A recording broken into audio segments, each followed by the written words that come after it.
Hello and welcome to the Epic Business Track. Today we're pleased to have Josh Willard from Josh's Frogs, founder and CEO, and member of the Epic Advisory Board, to talk to us about how to partner with the reptile industry. Josh, it's really a pleasure and an honor to have you. Take it away. Thank you. Thank you. I appreciate that, Craig. For those of you who were on the first Epic and heard my presentation, I apologize. There's going to be a little bit of review.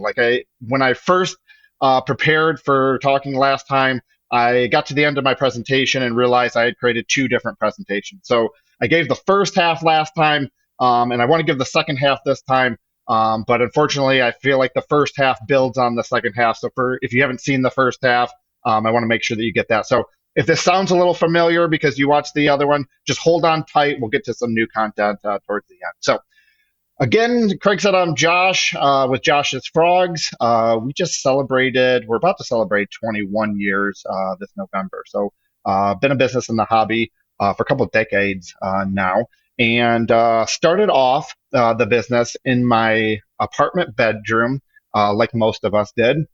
I was making fruit fly media for my poison dart frogs, and was looking at expanding my collection and thought hey, maybe I could buy some stuff in and make some products and sell those and help support the hobby. And it was a way for it not to cost a lot of money to keep some animals. And so never thought that and dreamed that it would turn into anything else. And in fact, this is the first Josh's Frogs website. I made this in my living room late at night. Pretty ugly color scheme, not doing a lot of stuff, but just offering some products, trying to make a little bit of money so I could put a couple of tanks in our house. And then fast forward a few years, this picture is from, I believe, 21, maybe 22. We had just celebrated, we were on Inc. 5000's 5,000 fastest growing companies. We were doubling every 2 or 3 years. This point, we're probably pushing 100 staff at this point. So really grew as a business. And when we talk about the pet industry, my goal is that our hobby grows. And that's what I want to do. So when I talk about partnering with others in the reptile industry, the reason I'm so passionate about that is that I've seen that in my own business. The more we were able to partner with others in our industry, the more we took a collaborative approach to our relationships with others in the industry, the more we grew, the better we served our customers, and the better our hobby grew as a result of that. So I'm going to give you a little analogy to kind of paint that picture. So imagine you walk into an elementary school and there's 30 students in that classroom. Currently, right now, if you were to poll the people in the classroom, the kids in the classroom, and say, hey, of you 30 kids, raise your hand if you have a frog or a lizard or a snake or a tarantula or a scorpion. Raise your hand if you have one of those in your home. The statistics are telling us that in that classroom of 30 students, one student would raise their hand. Currently, right now, in the United States of America, 110 million households, only 3% of those households have an exotic animal in that. That seems really small to me. And when I look at our hobby and I say, hey, we're only reaching about 3% of households, what would it mean if we were to reach 10% of households? That seems like a giant jump. If we were going to triple our hobby, if we were going to have 3 times as many animals, 3 times as many supplies, 3 times as many feeder insects, 3 times as many podcasts, and 3 times as many other influencers, could that work in our country? And I go back to that example of that classroom. It does not seem unreasonable to me that in a classroom of 30 students, if you were to ask, hey, how many of you guys have an exotic animal in your house? And 3 hands went up, I wouldn't think that's crazy. The hobby has exploded. Oh my gosh, we can't grow anymore. I'd think 3 out of 30, 10% of the kids have an exotic pet at home. That seems reasonable to me. That seems like a goal that we as a hobby could strive for and achieve. And so I'm really passionate about building that. And so at our company, and when I talk with other people about partnerships and growing our hobby, I really feel like we can take our hobby and say, hey, we're in 3% of households. Let's get us into 10% of households. That doesn't seem unrealistic. It doesn't seem like a big, huge stretch goal. It seems like something that can be attainable. So I'm really passionate about businesses in our hobby being successful. And I feel like the number one way that businesses can be successful in our hobby is if they find ways to grow our hobby and make our hobby larger, to get the pie that we're all working towards getting bigger so that we can grow our businesses by growing our hobby. So in the last talk, I talked about 12 different ways in which we need to come together, work together to grow our pie. And so the the first step in allowing our businesses to grow so that we can all grow is that we need a larger pie that allows all of us to grow. I don't want to create an industry or a hobby where it's competition and cutthroat and there's a limited number of customers. I don't believe that that's true. I believe we have way more customers than we can all serve at this current point. There's plenty of opportunity for us to grow. We just need to come together, work together to grow our hobby. And so I talked about 12 different ways. I'm going to go through those 12 different ways really quickly, and then I'm going to talk more specifics about some of the ways that we can partner together. First thing we need to do as a hobby is we need to find win-win solutions. That requires transparency, that requires laying our cards out on the table, but find relationships with other people in our hobby where they're win-win. Like, don't try to take over somebody else's business. Don't try to steal business from somebody else, but find ways where we can both win. How can I scratch your back and you can scratch my back? What's an issue that I'm dealing with or a hole in my offering that you can fill? Find win-win solutions. Number two is create a great place to work. Last time I talked about flexibility coupled with clear expectations. That's the key. You want to be flexible with employees, treat them like real people, and give them clear expectations so that they know what winning looks like and they can win with us. Second thing, develop your people. We need to invest in people. Our hobby is a long-term hobby. Our hobby will be around for decades and millennial after we're long and gone. And so we need to make sure that we're investing in the next generation of people that are going to work in our hobby. And so make sure you're investing in your people, whether that's reading books, whether that's taking them out to eat and sharing all the things that you've learned over your period, but make sure you're investing in your people. And then finally, my favorites is practice open books. Share everything with your employees. Transparency wins out. When employees aren't really sure if we're winning as a company or if we're winning well or if we're barely making it, like I think that creates environments that just aren't healthy. And so we practice open books here at Josh's Frogs, and I recommend that to everybody else. It just creates a great place to work. Third thing, start doing outreaches.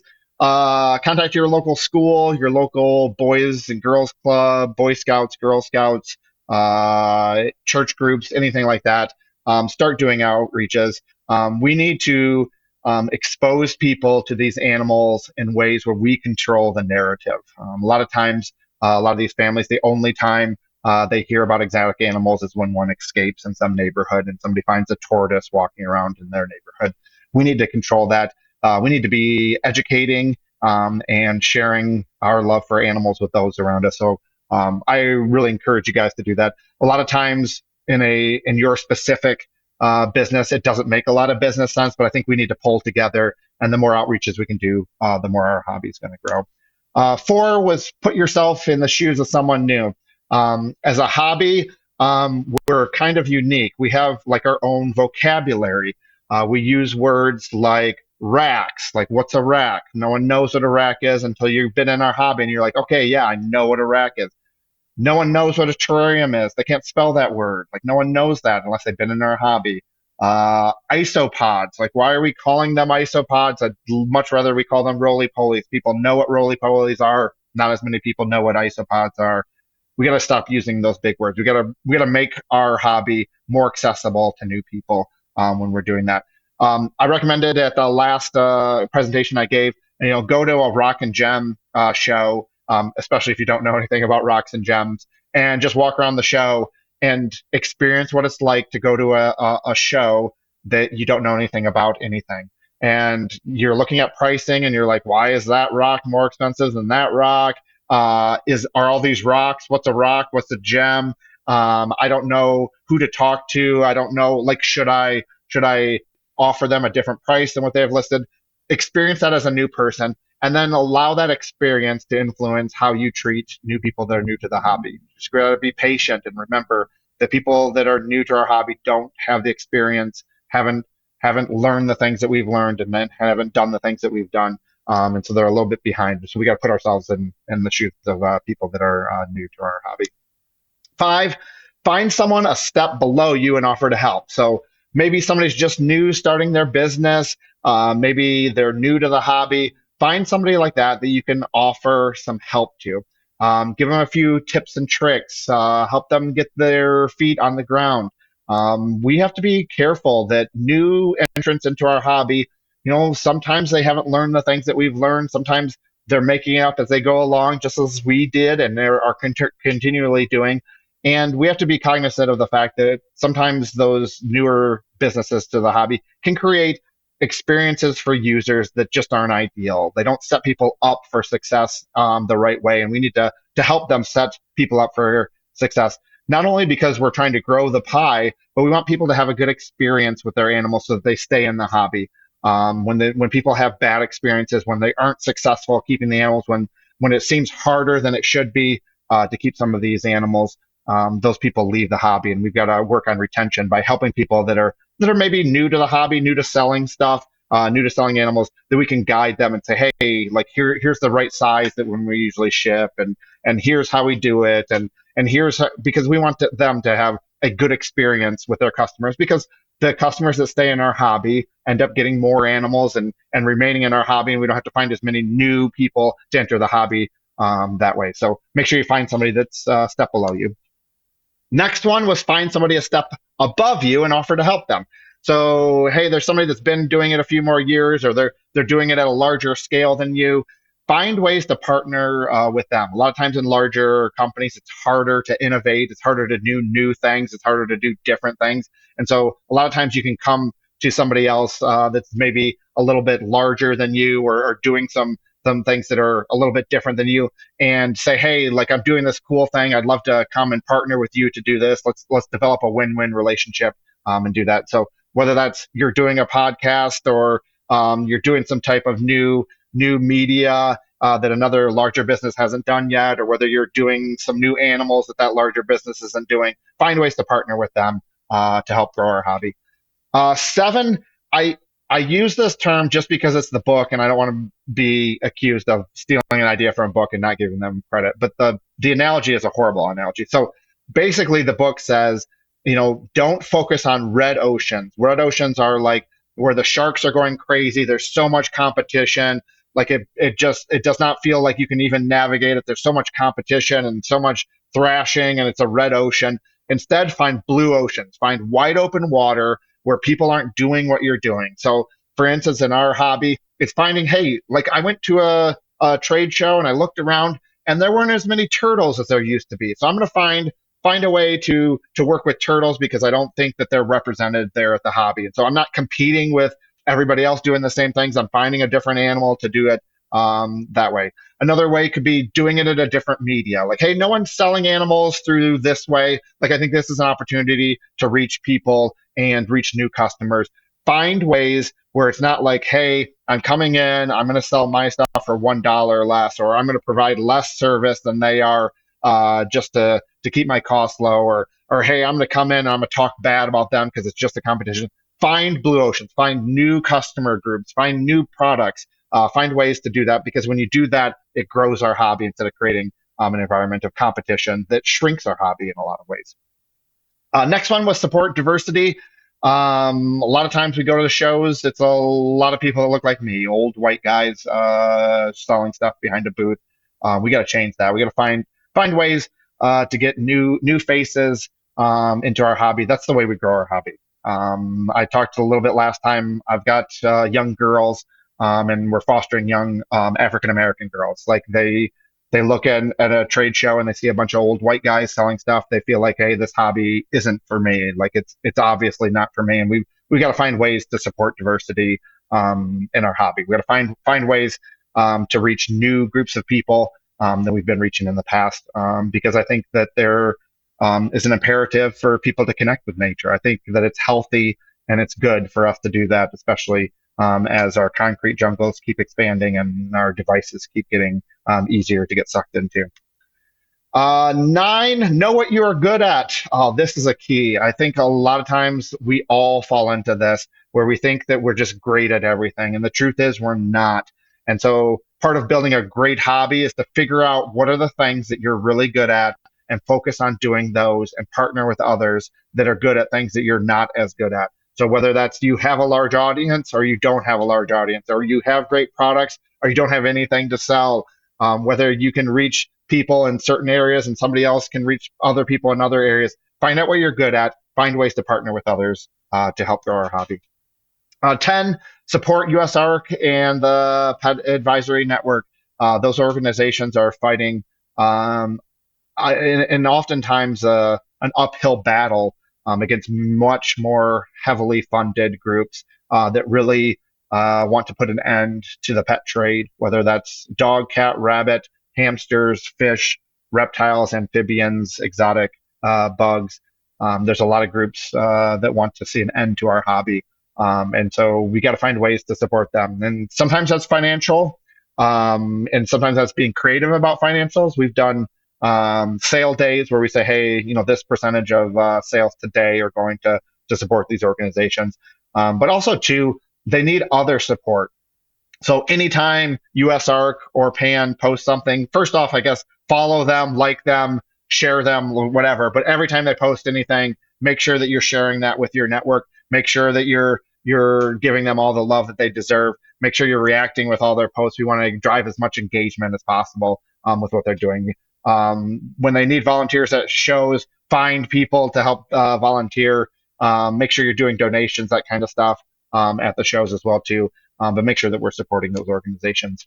11 is support conservation. I think as a hobby, we do a pretty poor job of that, and we need to change that. So we need to connect what we're doing with conservation. So whether that's specific products, we've done that before. We have specific animals that whenever we sell that animal, we're giving a percentage of funds to support conservation of that species in the wild. Or whether that's being a part of some fundraisers for some of these conservation groups. We've got to find ways to do that. That helps us grow the hobby because, one, that helps us communicate that our hobby is doing good outside of just our own walls here in the United States. It helps us paint a picture of us doing good across the globe.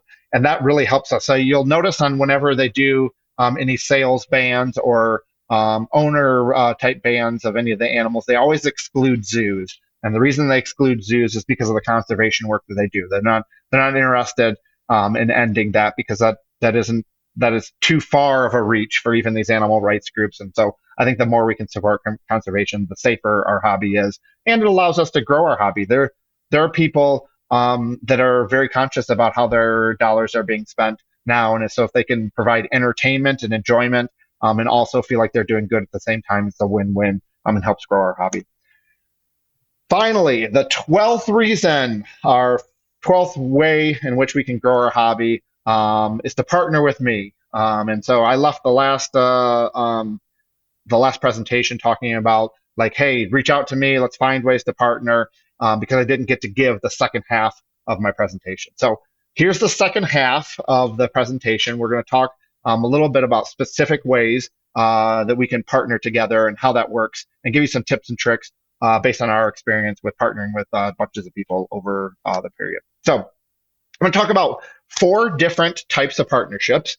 The first one is drop shipping. The second one is wholesale. The third one is certified breeder. And the fourth one is affiliate. So let's first talk about drop shipping. So in a drop ship relationship, what that means is that a company sells something and then it's fulfilled by another company themselves. So sometimes you'll see this on when you order something online and then it's shipped from not that location. So maybe you buy something from Walmart and then you get a box and you're like, the box says it was not shipped from Walmart. That's like a drop ship relationship. This is really good for for businesses that maybe you're producing a lot of animals, but you're like, man, like I don't have a lot of Facebook followers, and like it's hard to compete on Morph Market. There's other people selling the stuff that I'm selling. I haven't been doing it very long, but I've got all these animals. I'm trying to get rid of them. Or hey, I've got this product and I need to tell everybody about it, but like it costs tens of thousands of dollars in advertising and getting the word out and showing people how good this product is. I need to find another person to partner with in order to sell the products that I'm selling. So for us, we do a couple of dropship relationships. One is on insects. So we work with various other cricket farms across the country. So our company started off with the premise that we wanted to get everything all in one box so that we could save our customers on shipping. So you could order a box of crickets, a light bulb, a plant, and a bag of dirt, and we could ship that all in one box. So it'd be much more economical for our customers. What we found out was that there's a lot of times where people need to order those four things, but there's also a lot of times where people don't need anything else. They just need a box of crickets. And so what we did is we partnered with a bunch of other cricket farms across the country, and our system brings in the orders and routes the orders to the closest cricket farm to that customer, so they can get their crickets at a cheaper price because they're paying less in shipping, a faster time in transit because the farm is much closer to them, and it experiences less transit in different weather. So, for instance, we're here in Michigan. Whenever I'm ready for that January Pomona show, I can hop on a plane here in Detroit. It is 0 degrees. And then I fly about 4.5 hours. I land in LA and it's 85 degrees. That affects me greatly. I'm usually shedding layers as I'm getting off the plane, trying to cool myself off.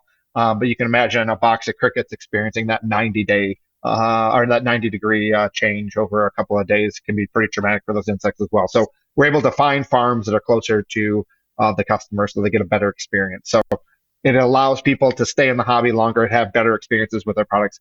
We also do drop shipping on animals as well too. There's a lot of great breeders, who have a lot of great animals, who need an opportunity to sell those animals. And us as Josh's Frogs, we breed a lot of frogs, we breed a lot of reptiles, we breed a very few amount of snakes. And so it's hard for us to breed and work with every animal under the moon. And so it's an opportunity for us to offer different animals to different people in ways in which it allows us to sell more supply. So, the what I'm interested in is selling somebody crickets after they purchase a lizard, and whether we breed that lizard or whether we work with one of our dropship partners to satisfy that order, it allows us to have a relationship with that customer and serve them throughout the life of that relationship. Dropship opportunities give you an opportunity to make more money than wholesaling your animals. So usually in our hobby, there are exceptions, but usually most wholesale relationships are based off of 50%. So if the animal's going to sell for $10 retail, you're looking at wholesaling it for $5. If it's going to sell for $100, you're usually wholesaling it at $50. That makes sense in a wholesale relationship. In a dropship relationship, because the company isn't taking any risk, the margins are much smaller. So typically in a dropship relationship, we might see 70 or 75% margin. So instead of that $5 animal that you were selling wholesale that's going to retail for 10, maybe it's retailing for 10 and you're getting $7 or $7.50 for it.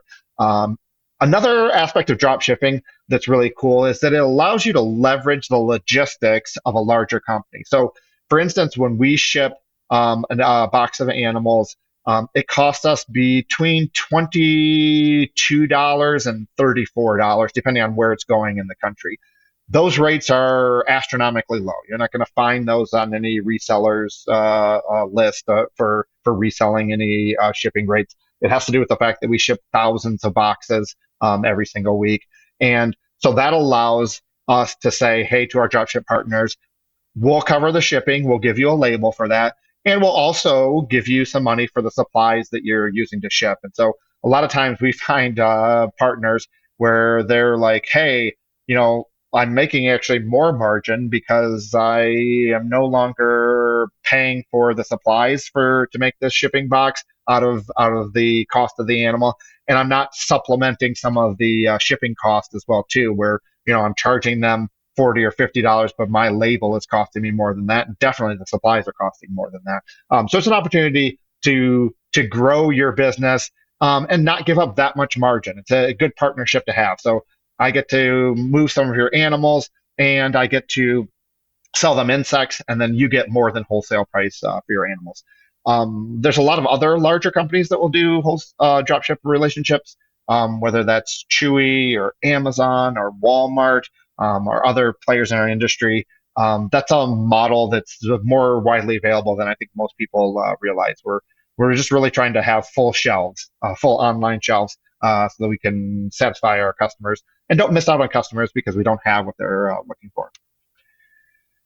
Second area that you can partner with others in our industry is on the wholesale front. What that means is that you will buy product at a discounted rate from a vendor and then resell that product. And I know a lot of times when I talk with other breeders, they're like, hey, I breed animals. I don't want to be selling bags of dirt, and I don't want to be selling light bulbs, and I don't want to be selling cages. But what I always say is that like the last thing that you sell has the highest margins. What that means is that like you have all these costs. You're going to the reptile show, you're paying Morph Market, your hosting fees on your website. You have all these other fees that you are paying when you're selling your animals or your products. You have all these other things that you're paying for. And so you have to take the cost of all those things and apply it to what you're selling. The issue or the opportunity is that if you add that you're selling $10 more of stuff that cost you $5, using the same analogy that we used earlier when we talked about drop shipping, like those $5 are really $5 worth of profit because you would not have sold those normally. And your other expenses are covered by the animals or other products that you're selling. So wholesaling, bringing in products, you're like, oh, those products, I'm selling a bag of dirt for $15 and I'm making $7.50 off it. That doesn't seem like a lot. But when you look at it, that very end, the last purchases that you are making, the little extra that's on the top becomes much more profitable. We see this at supermarkets. I think a lot of us have heard the story before, but supermarkets and grocery stores make most of their profit off the things at the aisle right as you're about to check out. There was even the one concern when they brought in all those self-checkout aisles, when they were like, oh my gosh, like we're in trouble because people are looking at their phone, then looking at the self-checkout thing, and then leaving the store. They're not buying packs of gums and magazines and candy bars and that kind of stuff. And so you saw a lot of stores institute the aisle of death, where you walk for 50 feet, like zigzagging between rows of like socks and magazines and candy bars and fountain pops and all this kind of stuff.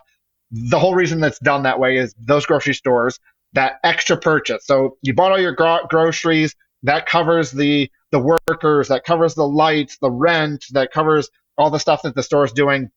If they can get you at the very end to add a pack of gum, to add a candy bar, or if you have 3 or 5 kids like I do, to add 5 candy bars to your order, those items have really high profit margin because you covered all the rest of your expenses with the other items that you're selling.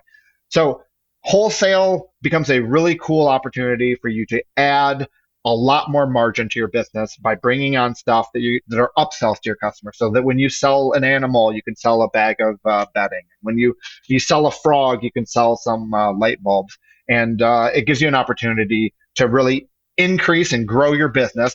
But it also helps you serve those customers better. It helps you keep them in the hobby. It helps you equip them with the right stuff that they need to be successful. So I really recommend it, even though you kind of look at it and you're like, hey, doesn't seem like a good fit. Like it really is, and it can be a big driver for your business. The third thing, certified breeder program. This is a invention or a enhancement on buying animals and reselling. It's an enhancement on the stereotypical jobber / flipper that's flipping animals. Certified breeder programs, those are programs where we bring animals into our facility and we work with companies that are doing best practices when it comes to selling animals. So For instance, on the amphibian side, we work with an organization called the Healthy Trade Institute. So they set guidelines based almost exclusively around biosecurity that allow us to offer animals that are free from disease. And so we get certified saying, hey, we'll follow these practices. We ask that any of our partners that are working with us get certified, because once they are certified and they're doing the testing at their facility and following the best practices, it allows us to bring animals in and sell those to our customers.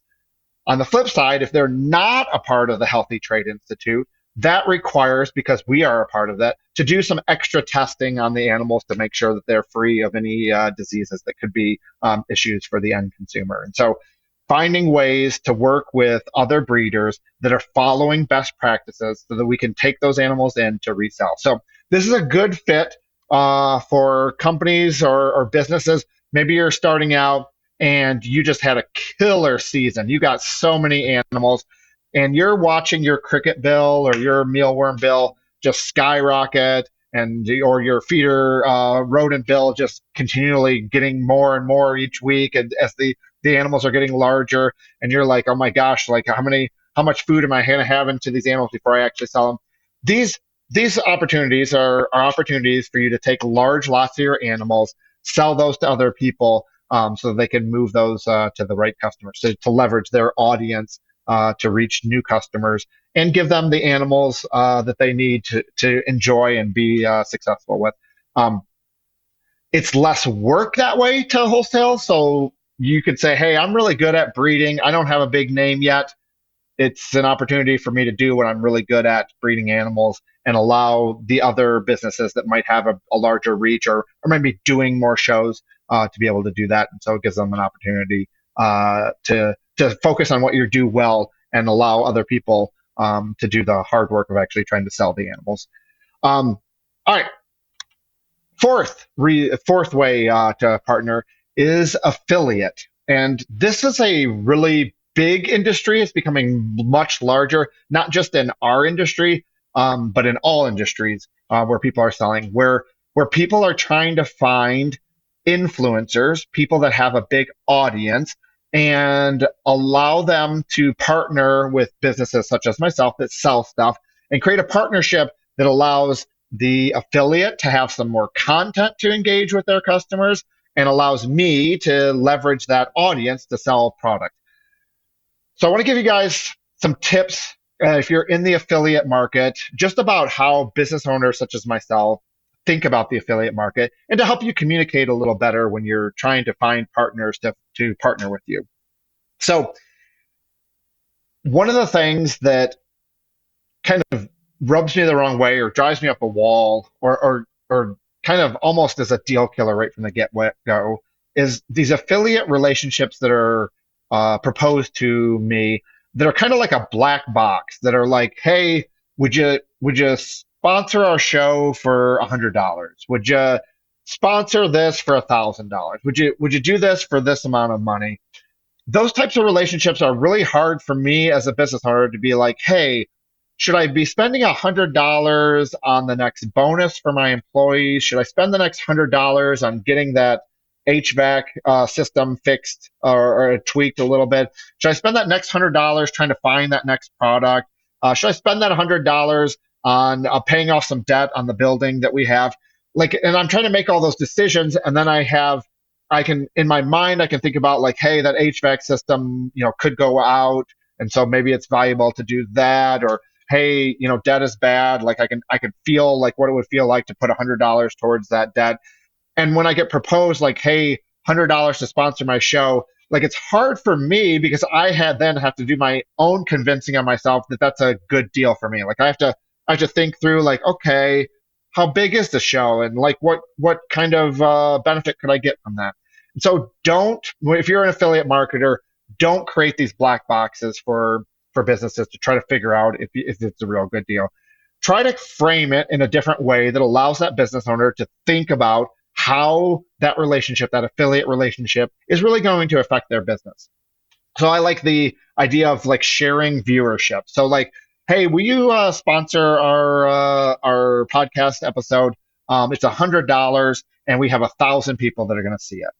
What that does is that allows me to think, okay, I'm spending about 10 cents for some person to hear about my business. And I think, okay, that's just a dime. And I think about like, would I pay $1 to tell 10 people about my business? And I think, yeah, like I would do that. Like I bet I could convert, maybe one of those 10 people with $1. So it seems like a good deal to do it that way. The other ways that you can do it is to offer some promotional type of like win-win type relationships. Businesses love this, to say, hey, hey, let's use a coupon code, or let's use a link, and give me 10% of the sales that I actually drive to you. So no upfront cost for you to do the commercial, but like I'll drive, whatever traffic I can drive to your website, or whatever sales you get from this affiliate relationship, just give me a cut of that. Those types of relationships those types of proposals allow business owners to think more strategically about those types of relationships. Right now in this industry, I probably get pitched on affiliate deals weekly. Like there's just an onslaught of people starting out, of people who've been doing it a long time, trying to find ways for us to sponsor their show.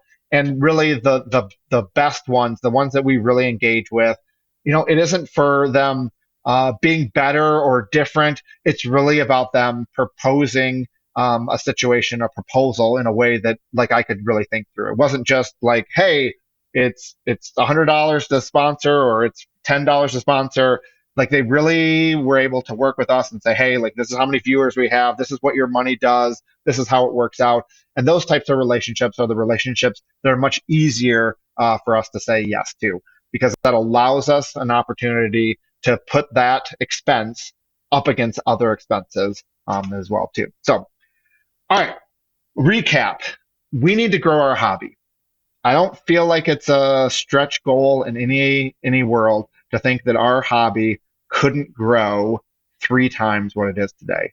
To get to the point where in a classroom of 30 kids, it wasn't just one kid raising their hand saying that they keep an exotic animal in their house, but that we could get to the point that in a class of 30 students, 3 would raise their hand and say, yeah, I have a white tree frog, or a leopard gecko, or a crested gecko, or a ball python, or a Brazilian tarantula, or I have a thing of isopods.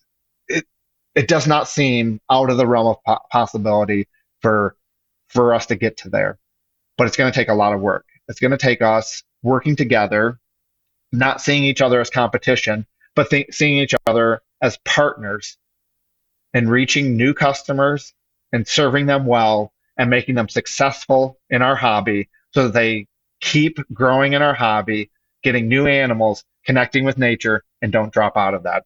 We've got to do that. We've got to do the hard work. We've got to be vulnerable. We've got to follow those 12 different ideas that I shared earlier. We've got to find ways to grow our hobby. And finally, you got to grow our hobby by partnering with other people. I shared 4 different ways: drop shipping, wholesale, certified breeder, and affiliate. And those are just the 4 that are most common for us. Maybe you can think of 10 different ways in which you could partner with other people in our industry.